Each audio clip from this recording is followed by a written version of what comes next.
ಎಲ್ಲ ವೀಕ್ಷಕರಿಗೂ ಆತ್ಮೀಯವಾದ ಸ್ವಾಗತ.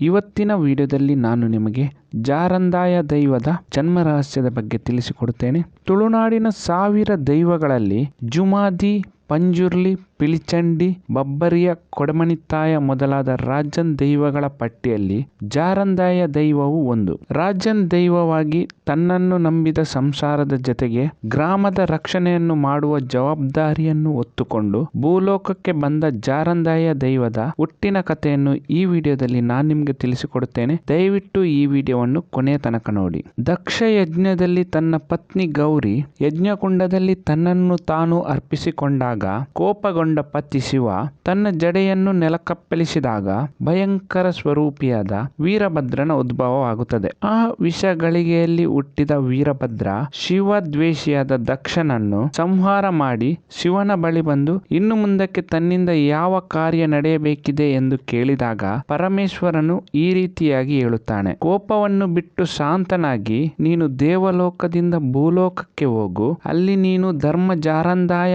ಎನ್ನುವ ಹೆಸರಿನಿಂದ ಧರ್ಮದಲ್ಲಿ ನಡೆಯುವವರನ್ನು ರಕ್ಷಿಸಿ ಅಧರ್ಮದಲ್ಲಿ ನಡೆಯುವವರನ್ನು ಶಿಕ್ಷಿಸಿ ಸತ್ಯ ಧರ್ಮವನ್ನು ಪಾಲಿಸು ಎಂದು ವರ ನೀಡಿ ಭೂಲೋಕಕ್ಕೆ ಕಳುಹಿಸಿಕೊಡುತ್ತಾನೆ. ಪರಮೇಶ್ವರನ ಆಶೀರ್ವಾದ ಪಡೆದು ಗಿಡುಗಣ ರೂಪ ಧರಿಸಿ ಭೂಲೋಕದಲ್ಲಿ ತನಗೆ ನೆಲೆಸಲು ಯೋಗ್ಯವಾದ ಜಾಗವನ್ನು ಅರಸುತ್ತಾ ಬಂದಾಗ ತುಳುನಾಡಿನ ನಾಗನೆಡೆಯ ಪಂಚವರ್ಣದ ಮಣ್ಣು ಗೋಚರವಾಗುತ್ತದೆ. ತುಳುನಾಡಿನ ಜಾರ ಎನ್ನುವ ಜಾಗದಲ್ಲಿ ಚದರದ ಕಲ್ಲಿನ ರೂಪ ಧರಿಸಿ ನದಿ ನೀರಿನಲ್ಲಿ ಸೇರಿಕೊಳ್ಳುತ್ತಾನೆ. ನದಿ ನೀರಿನಲ್ಲಿ ಅಬ್ಬುಬೈದ್ಯದಿ ಮರುವಾಯಿ ತೆಗೆಯುವಾಗ ನದಿ ನೀರಿನಲ್ಲಿ ಕಂಡ ಚದರದ ಕಲ್ಲಿಗೆ ಆಕರ್ಷಿತರಾಗಿ ಅದನ್ನು ತನ್ನ ಮನೆಗೆ ತಂದು ಇರಿಸಿ ಆ ವಿಚಾರವನ್ನು ತನ್ನ ಅಣ್ಣ ಜಟ್ಟಿ ಬೈದ್ಯನಲ್ಲಿ ತಿಳಿಸುತ್ತಾಳೆ. ಆ ದಿನ ರಾತ್ರಿ ಜಟ್ಟಿ ಬೈದ್ಯನಿಗೆ ಕನಸಿನಲ್ಲಿ ಆ ಚದರದ ಕಲ್ಲಿನ ರೂಪದಲ್ಲಿದ್ದ ಧರ್ಮದೈವ ಗೋಚರವಾಗಿ ತಾನು ಧರ್ಮ ಜಾರಂದಾಯ ದೈವ ಚದರದ ಕಲ್ಲಿನ ರೂಪದಲ್ಲಿ ನಿನ್ನ ಮನೆಯಲ್ಲಿದ್ದೇನೆ. ಮಣ್ಣಿನ ಕಟ್ಟೆ ನಿರ್ಮಿಸಿ ಚದರದ ಕಲ್ಲನ್ನು ಅದರ ಮೇಲಿರಿಸಿ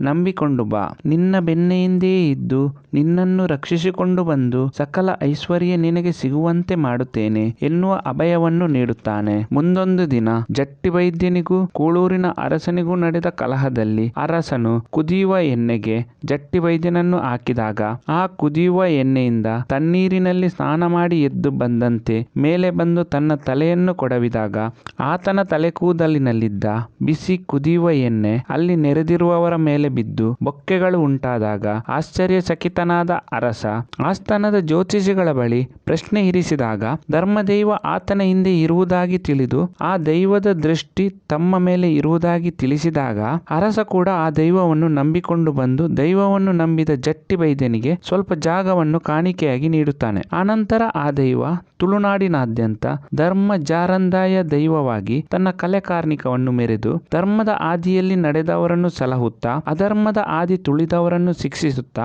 ರಾಜನ್ ದೈವವಾಗಿ ತುಳುನಾಡನ್ನು ಬೆಳಗುತ್ತಾನೆ. ಈ ಮಾಹಿತಿ ಇಷ್ಟವಾದಲ್ಲಿ ದಯವಿಟ್ಟು ಈ ವಿಡಿಯೋವನ್ನು ಲೈಕ್ ಮಾಡಿ ಹಾಗೂ ನಿಮ್ಮ ಅನಿಸಿಕೆಗಳನ್ನು ಕಾಮೆಂಟ್ಸ್ ಮೂಲಕ ನಮಗೆ ತಿಳಿಸಿ. ಎಲ್ಲಾ ವೀಕ್ಷಕರಿಗೂ ಧನ್ಯವಾದಗಳು.